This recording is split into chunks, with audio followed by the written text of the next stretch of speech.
Hey, this is Brett the Hitman Hart, and you're listening to the Smacked Raw podcast.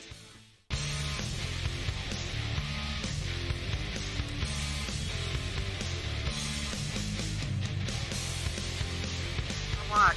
Okay, well, has this always been a thing? Where have I been? Hey, what's going on, you guys? Welcome to the NXT recap brought to you by the SmackDown podcast. I am your host, going solo, Katie Bay. I hope you're all doing well. I hope you're having a wonderful day, morning, evening, whenever it is you are watching this. As you know, typically I am joined by either RN or RN and Kevin, but with the Royal Rumble this week, we had a lot more shows to do, and with me not being on the podcast at all next week because I am getting my wisdom teeth taken out, I decided I'll give everyone a break. I'll take NXT solo. I haven't done a solo one in a while. No harm, no foul. It's all good. But typically, you can find us live for the Raw, SmackDown, and AEW recaps on twitch.tv/puttingyouover. And the NXT recaps are on our personal Twitch, which is twitch.tv/SmackDropPodcast. If for some reason any of those streams are not actually being streamed, you can find us on our YouTube channel, youtube.com/SmackDropPodcast. You can go ahead and click a like, hit subscribe if you would generously please, and hit the notification bell so you get notified every time we post a new video, which we post at least 4 videos a week. There's a lot of good stuff over there. But if you like to listen to your podcasts, we have the audio form on basically every podcast platform you can think of, like Spotify, Podbean, Pandora, the list goes on and on. And if you would like to support wrestling writers, head on over to WrestlingNewsWorld.com. We are the exclusive recap for them, so not only are you helping us out, but you're also helping them out. Check out their retro reviews, other articles they have over there, their podcasts, and their premium content. And support us if you would like to. Head on over to patreon.com/SmackDropPodcast. You can get stickers like those ones you see on screen. If you subscribe to our Super Kick Party tier, which is our $10 tier, you can get early access to our pre-recorded YouTube videos. You can also submit a UWO, or Unpopular Wrestling Opinion. Film yourself doing it, and it'll be on the UWO show, which I'm filming this Thursday. Tonight, actually, is the return of UWO, and Kyle has some great guests lined up, and he's starting to push more for some bigger names to be on UWO. So I'm very excited. If you want to check that out, if you end up missing the live, because this is going up after, check out the YouTube channel. It'll be on there. I promise. Now, let me take a sip. A little tip here. Always stay hydrated. Always drink water. Just from me to you. That's your daily reminder. Did you drink your water today? If not, do it right now. But let's talk about NXT. And I say let's because it's me and you. It's me and whoever is watching this. NXT was really good this week. They're starting to plant more seeds into a lot of different stories. We're starting to see the women's division cleaning up, like the NXT Women's Championship. We're seeing the story play out there. The Women's Dusty Classic, as well as the Men's Dusty Classic. Plus this whole, is Finn gonna join Undisputed Era type thing that's still going on. There's a lot of seeds and a lot of different stuff that was planted that is going to lead us to TakeOver, which I believe is Valentine's Day. So February 14th. I'm excited. I'm excited to see, especially after this week, because we have more quarterfinals and semifinal matches for the Dusty Classics, both of them. It's going to be great, and I'm very excited. So, starting with the first match of the night, we have the quarterfinals of the Dusty Classic. We have the team of Killian Dane and Drake Maverick, Beauty and the Beast, if you will, taking on MSK, or formerly known as the Rascals. Listen, I didn't watch Impact. I have said that on numerous occasions. I have not watched Impact. I don't really plan on watching Impact. So, when MSK debuted and won in the previous round, that was my first time seeing them. I've seen a few clips here and there, but this was my first time actually seeing them, and they're phenomenal. There was a lot of quick tags, a lot of isolations to Drake Maverick because he was the smallest man in the ring. And at one point, Killian Dane, who just loves beating up his tag team partner Drake Maverick, was just using him as offense. Throwing him into Lee, throwing him into Carter. It's great. That tag team is doing surprisingly well. And a lot of people have been saying, well, the Dusty Classics are mainly used to just throw tag teams together. You can't say that about this match at all. MSK is obviously an established tag team. You can also say that now about Killian Dane and Drake Maverick. They've been tagging together and teaming together for 2 months now, give or take. And their teamwork has just skyrocketed since they were first kind of thrown together. But after a very good match, MSK end up advancing because they do a blockbuster type move to Drake Maverick for the win. And we find out that they're going to face the winners of the match next week, which is going to be Lucha House Party taking on Legado de Fantasma. So I'm excited just for that match alone. I'll be watching the recap. I will not be a part of it. I'll be there in spirit, don't worry. So following that, we got one of two weird type interviews. Kurt Stallion, who was scheduled to have a Cruiserweight Championship match later in the night against Santos Escobar. He's talking about how he was following the Shooting Stars when he was going from Texas to New York, I believe is what he said, making the rounds. And he was following those stars. So that's why he calls himself the Lone Star Stallion, I believe. And he kept talking about how he's going to strap this metaphorical rocket to his back, and it's going to start with the Cruiserweight title. I don't know how to feel about this. This was an interesting interview. It didn't really resonate with me. It didn't make sense. I don't know. I wanted to like it, but part of me was just like, this doesn't necessarily make a lot of sense. I can't follow it. Like, I tried writing what was happening down and what he was saying. Couldn't. So maybe we'll work on his promos or his interviews, because from what I've seen, which is very little, he's very good in the ring, which tends to be something that happens a lot with any type of wrestler, like whether they're a high flyer, powerhouse, whatever. They're either really good on the mic and okay in the ring, or they're fantastic in the ring and they're okay on the mic. It's kind of like Karrion Kross is very similar in NXT. He's pretty good on the mic, but he's not very good in the ring. Personal opinion. Everything I say is my personal opinion. You can feel free to agree, you can disagree. This is just how I'm looking at things. This is my perspective on everything.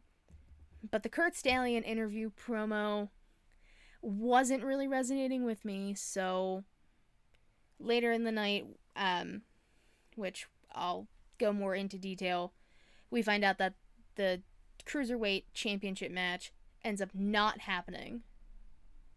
And I will come back to that, I promise. But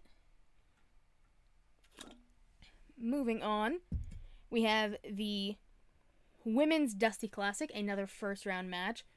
We have the Robert Stone brand, who we haven't seen in a long time. We haven't seen them since Mercedes Martinez was first moved up to be a part of Retribution. I believe that was the last time we saw Robert Stone brand on NXT. And, of course, his client Aaliyah, and possible new client Jessie Kamea, they took on Dakota Kai and Raquel Gonzalez. No, I will not call her Giant Gonzalez. That's Matt and RN's thing. But I gotta say, before I even talk about the match, the comparisons between Kai Gonzalez to Diesel and HBK, insane. Like, as soon as they walked out together and were on the ramp, that's immediately what my mind went to. Whether it was supposed to or not, it works. It works in their favor. Hell, I mean, it worked in this match. It's been working since they've been together for like a year. But the match itself was good. We saw a lot of improvement from Jessie. She's one of those wrestlers where they haven't found a very suitable character for her yet, which I hope it's this, because she's good in the ring and she deserves a shot to do something in the ring. And if it's with Robert Stone brand, sure. I'm not the biggest fan of Robert Stone brand. Other people love him. I'm not the biggest fan. His when he had the whole rivalry with Shotzi and her tank, that was entertaining to me. But anything he's done before or after, I wasn't a big fan of. Still not a big fan of. But I do like that we got to see Jessie in the ring, improving very well. I mean, she's tried to take it to Gonzalez, and I give her much credit for that. And I could be wrong, but this was a heels versus heels type match. Because in no way, shape, or form are Dakota Kai and Raquel Gonzalez babyfaces. If they're babyfaces, then NXT is just backwards. So, and there's no way that the Robert Stone brand is babyface. Unless I missed something in the short span they were gone and they decided to turn babyface. This was a heels versus heels match. And I'm not mad at it. It was very good. A lot of back and forth between both teams. We saw that Raquel Gonzalez is a monster. She's the strongest woman in NXT because Rhea Ripley is moving up. So Raquel is now the strongest woman in NXT. And they win the match via the single arm choke slam to Jessie. And we find out that next week they're going to be facing the Team Ninja, as I call them, Casey Catanzaro and Kaden Carter. Now, I'm terrified for Casey and Kaden because I have said it before.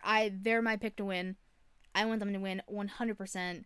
They're the only actual tag team in NXT. You can make the case for Dakota Kai and Gonzalez, but it's more so Kai and Raquel's her bodyguard. Casey and Kaden, they come out together. Same outfits, same everything. RN says it a lot. He brings up the fact that they constantly come out together. They're wearing the same outfits. Their music, everything's in sync with each other. So I'm very intrigued to see how the match is going to go. I'm hoping Casey and Kaden pull through and upset the rankings and they move on. that's just what I hope. Because I don't want to see them lose. they're the tiny team. And I think I've said it before. I've loved Casey Catanzaro since she was on American Ninja Warrior. Mighty Casey, 5 foot, climbing a warped wall, which is like 14 feet. Inspirational. But that's neither here nor there. Following that great match, we got to see The Way. They have an interview backstage. And it's a congratulations to Candice and Indy on advancing in the Women's Dusty Classic, because they're showing a lot of both the men and the women's on 205 Live. And 205 Live is where they're showing a lot of first round matches and some second round matches, quarterfinals. But Candice and Indy advanced on 205 Live. The first women's match on 205 Live, actually, which bravo Candice and Indy. And Candice is saying that as soon as the Women's Dusty Classic was announced, she knew that she would be winning. It's just how she is. She knows. It was like her destiny to win. And they're definitely one of the teams to look out for. I think looking at like the betting, if you were to do it like that, you would say either Casey and Kaden or possibly Candice and Indy. At least online, that's what you see a lot of.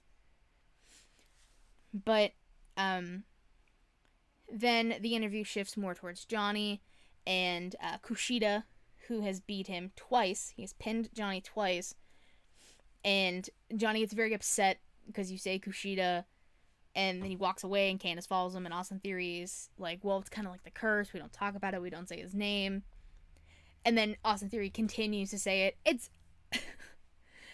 I love the dynamic of The Way. Just constant interviews or backstage segments with them. Basically, Johnny and Candice and their 2 children.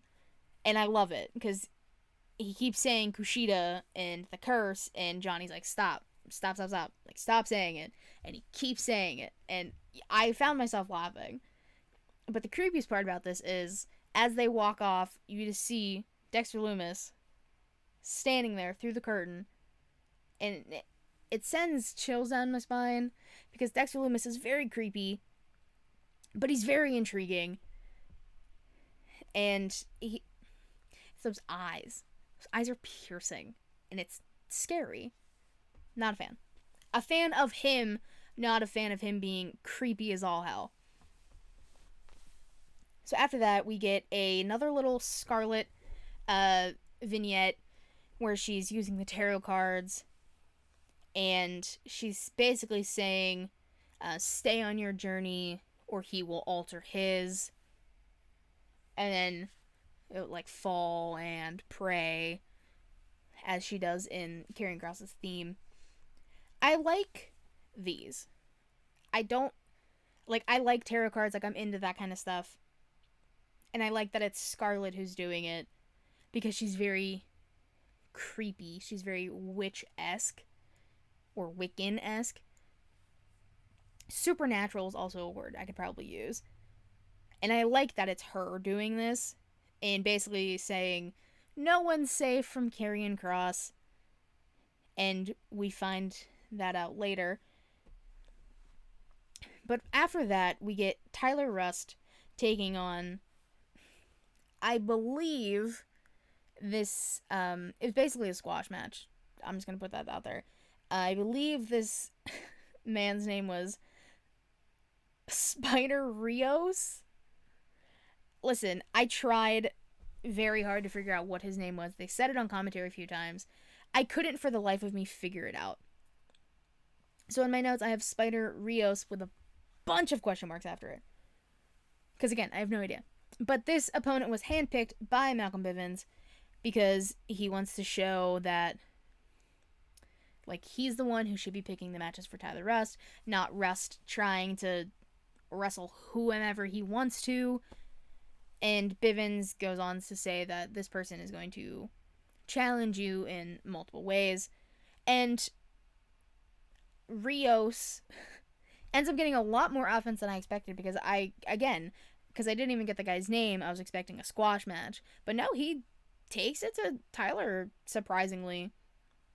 But Tyler's very good at quick submissions and quick transitions into submissions. So he ends up getting a butterfly type submission. So where it's like you lock both arms and the guy immediately is like, I quit, I tap. And it was beautifully done. The transition into it was great. I like that we're seeing that side of Tyler Rust. Like, give him more squash matches if you have to. I just like seeing them building a new star, but also like having this weird partnership type thing with Malcolm Bivens. RN's a huge Bivens fan. He really just wants him to ditch Rust though and go with Timothy Thatcher because of Evolve and stuff like that. That's not my thing. I do not know. I do know that this was an okay match. Again, squash. Tyler Rust, keep working those submissions. And I have a feeling, this is my prediction for this. He's gonna end up going after the NA title. When that will be, I have no idea. Probably not for a while. But they're starting him on the path now. And I think that's smart to do.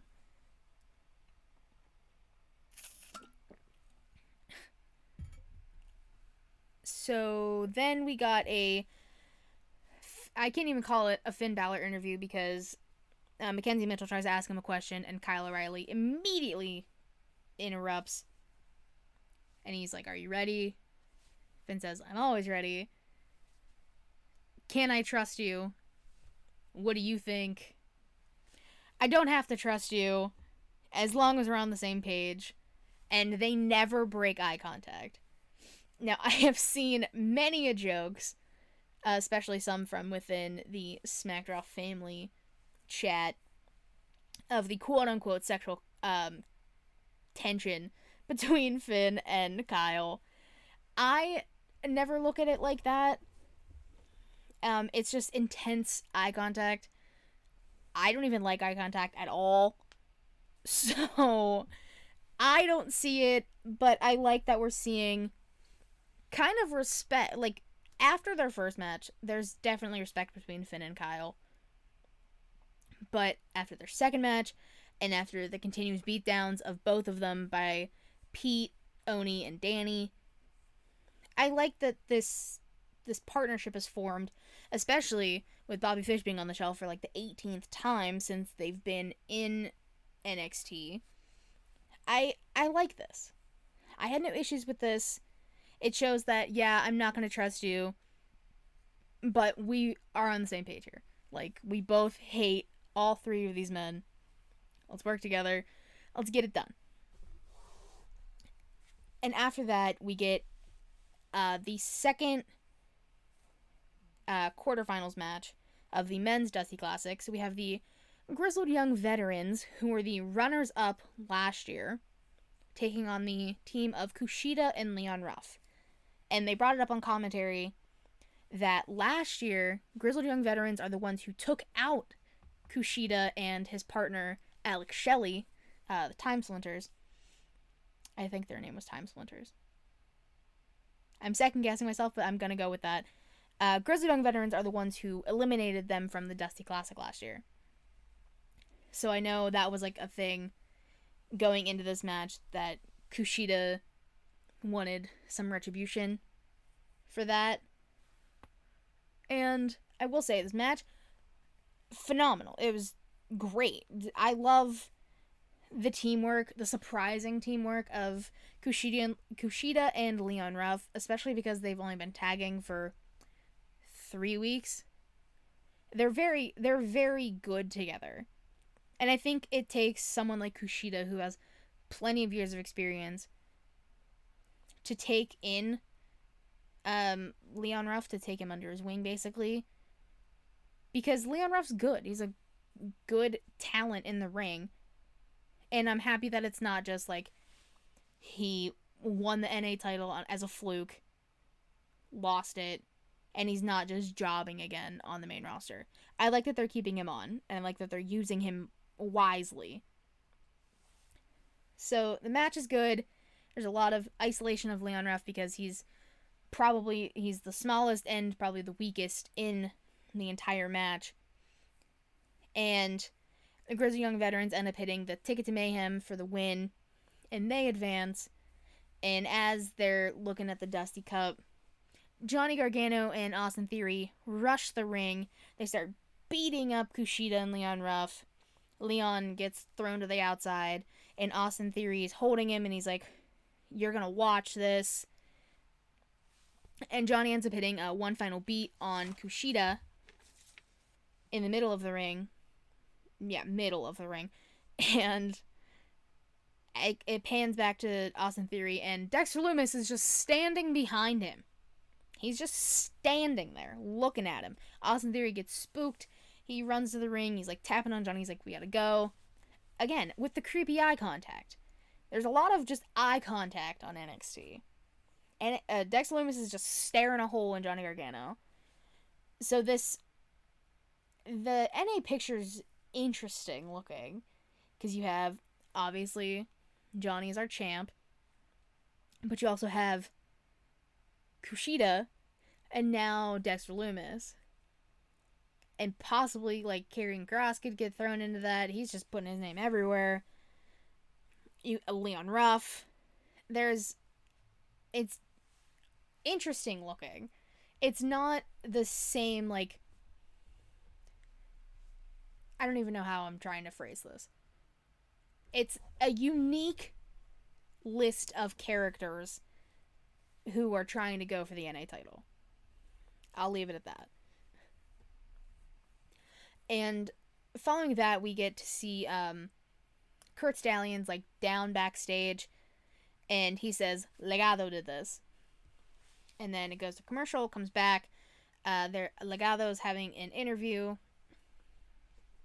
and Santos Escobar saying, "Well, I was gonna show him a lesson tonight. I was gonna teach him a lesson." And Regal bursts in. He's very pissed. Papa Regal's mad. And Escobar saying, "Oh, well, I was here the whole time. Like, I was with them." And they're like, "Yeah, he was here the whole time." And Regal's like, "All right, cut the shit. If Kurt is injured next week, mysteriously, because next week there's going to be an actual Cruiserweight title match, Chris Stalin taking on Escobar. If he is injured mysteriously, there's going to be serious consequences for the entirety of Legado de Fantasma." And they're all just like, okay. They kind of laugh about it. And Escobar goes for his title, and there's a tarot card underneath. And then they keep joking about Karrion Kross, like trying to come after Escobar now. I would actually be intrigued to see that. I don't think Karrion Kross is in 205 or lower, but I would like to see that matchup. Karrion Kross taking on Escobar. Picturing it in my head, it looks cool. Or even on paper, it looks cool. But how it'll play out in the ring, I don't know. And this very well could just be a ruse, and them just planting seeds of Karrion Kross in different places. I don't know. But I don't necessarily think he's going to go after the Cruiserweight title. I like the idea of it, though. I'll leave it at that. Then we get Toni Storm. She cuts a promo, basically calling out Io Shirai, saying, "Well, I said I wanted to become the NXT UK Women's Champ. I beat Rhea Ripley to do that. She wanted to win the Mae Young Classic. She beat Io Shirai to do that. And she wanted to be the first person to win the Women's Dusty Cup. But Io took that away from her. So then that leads to Io coming out. Io is straight to the point saying, "Listen, I'll fight you anywhere." And she said this to her before. And then they start brawling. Mercedes Martinez ends up attacking Io Shirai. It's just constant back and forth of who's beating up who. At one point, Toni Storm and Mercedes Martinez are arguing over the title. Io hits a dropkick to Mercedes, sends her to Toni. She's gonna go for the moonsault. Toni pulls her off. Toni then proceeds to just whoop Io's ass like 3 times into the corner, and Toni's like caressing the NXT Women's title, which if you're watching the video, that is the thumbnail, because it was just such an interesting photo, so I had to make it the thumbnail.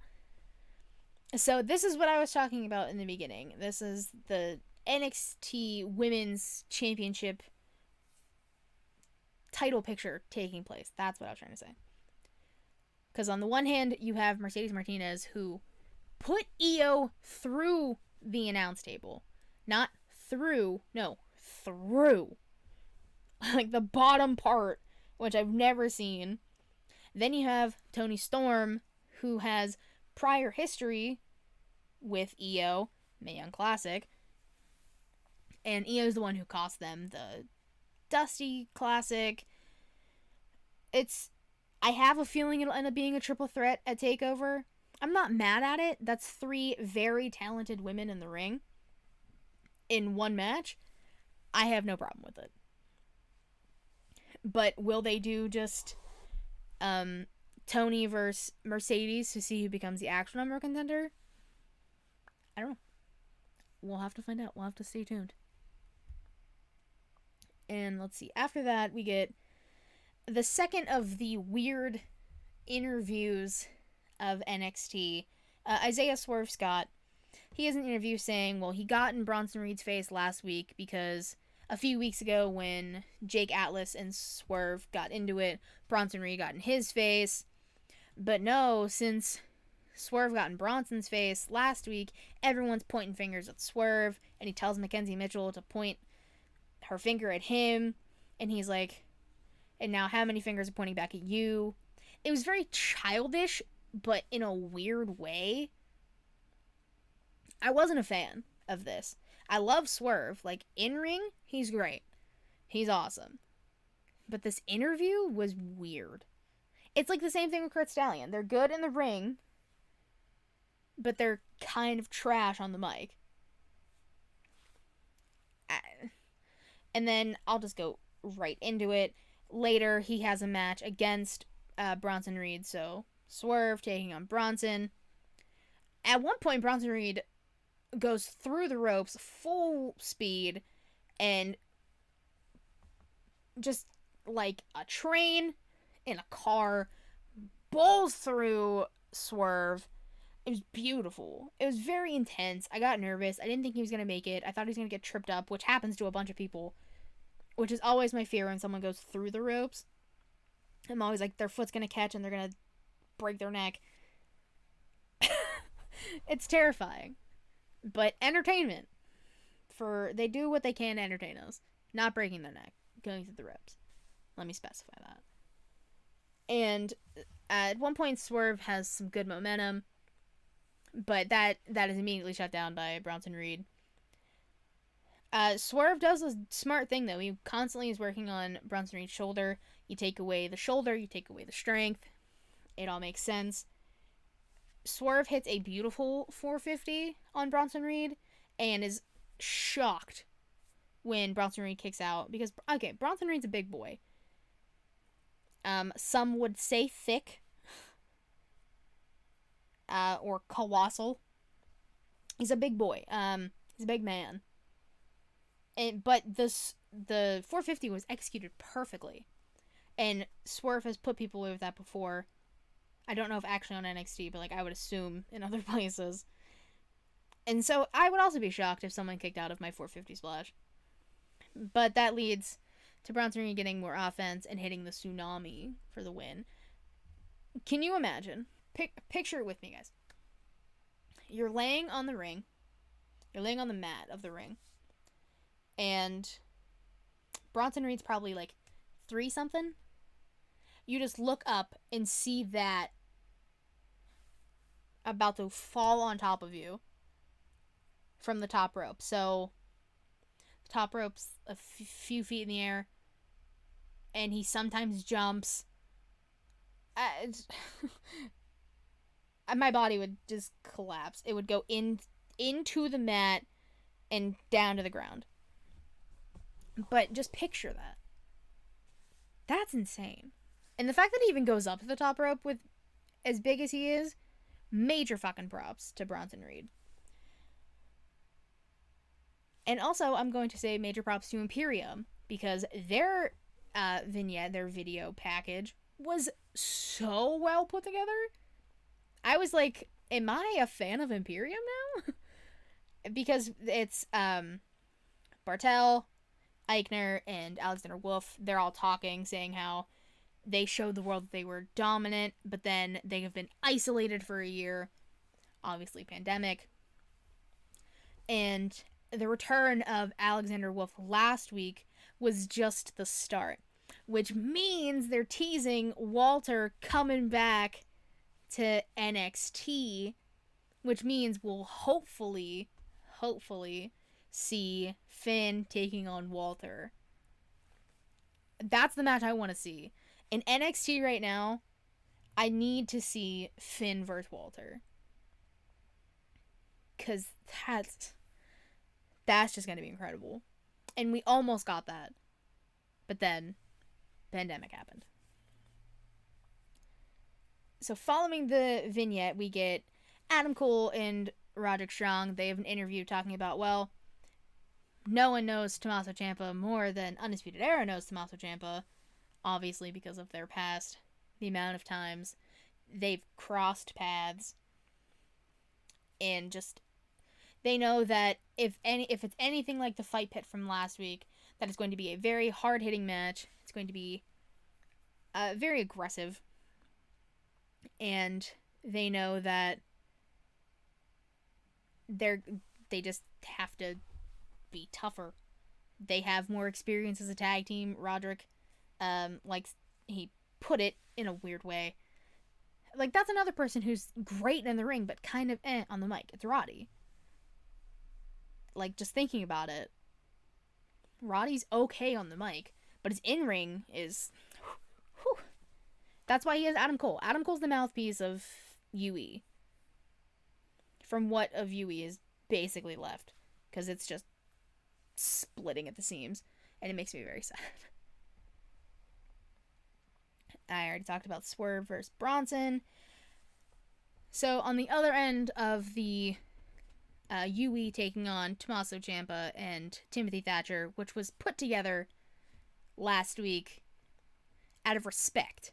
And that's what this whole promo is talking about. There's fights you win, there's fights you lose, and there's fights you remember. And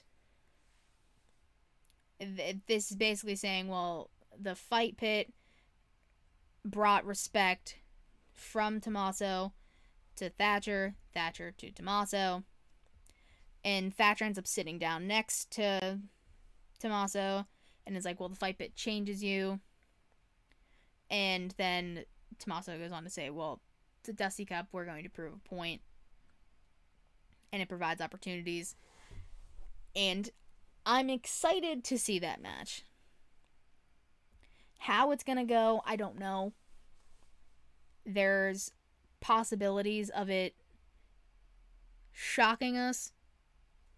Saying, well, yeah, we threw this team together, but maybe they'll win the whole thing. But then you can have UE go on to my final... I'm going to predict my final matchup, which is something I want to see. I want to see Undisputed Era taking on MSK for the finals of the Dusty Classic. Because I think it'd be a great match. It'd be so fun to see. And it could have either MSK winning, brand spanking new in NXT, have them bust through the tag team division and win, or you can have UE win for the second time. Either way, it's going to be great, and I'm excited for next week, the semifinals, quarterfinals. Quarterfinals. And let's move on to the main event. It is Kyle O'Reilly and Finn Balor taking on the tag team champs, Oney Lorcan and Danny Burch. We all know that after their last encounter, O'Reilly's jaw is effed up. So they're Lorcan and Burch are constantly focused on that. Finn's left arm was injured in that match. So, again, the focus is on Finn's left arm. But the amount of teamwork and the great teamwork that Finn and Kyle have is nothing short of surprising. Because, again, I talked about it earlier, respect. They respect each other. That's it. Plain and simple. And I like that we got to see that. And so, Oney and Danny control a good hunk of this match, especially towards the end. And Burch goes for a dropkick onto Kyle. Kyle catches him midair, applies a knee bar, and Danny taps immediately. And so then we get to see, like, wow, Finn and Kyle won. They could be a tag team. Because Bobby Fish, again, is out. And I like that we're seeing Kyle as a single star.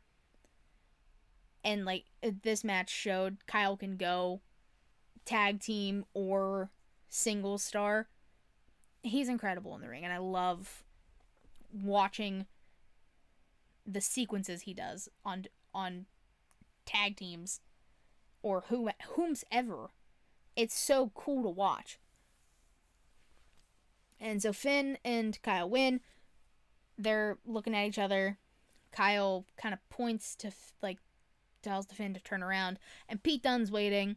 That gives, I believe it was Danny Burch, the opportunity to pull the legs of Kyle, throw him into the barricade face first, and then there's a 3-on-1.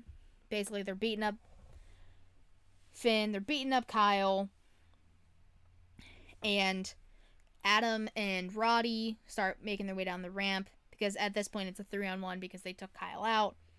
And Pete Dunne has Finn's fingers, and he kind of just looks at Adam and Roddy, shrugs, and snaps Finn's fingers anyway, letting Adam and Roddy run to the ring. They all scatter. Pete and the boys go to the top of the ramp. Yui and Finn are in the ring. And this was the thing that a lot of people are talking about, and the teasing that they've been doing.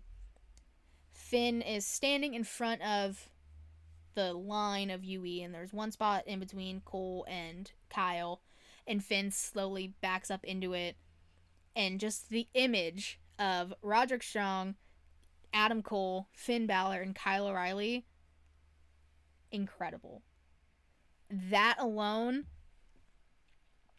made NXT last night / today, this week.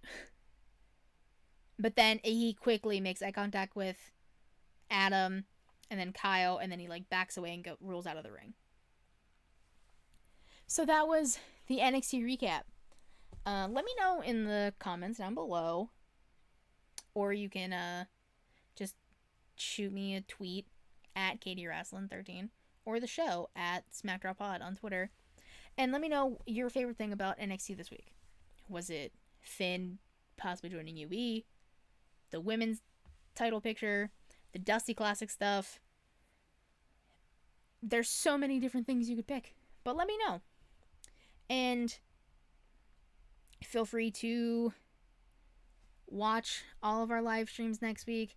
I know you won't get to hear or see me for a week. I'm sorry, guys. You're gonna be okay. You're in good hands. The SmackDown fam got you. But until then, I will catch you Sunday for the Royal Rumble recap. That is going to be streaming on twitch.tv/puttingyouover after the Rumble goes off the air. Yeah, that's the best way to phrase it. So I will see you then. So, y'all have a good one. Bye-bye.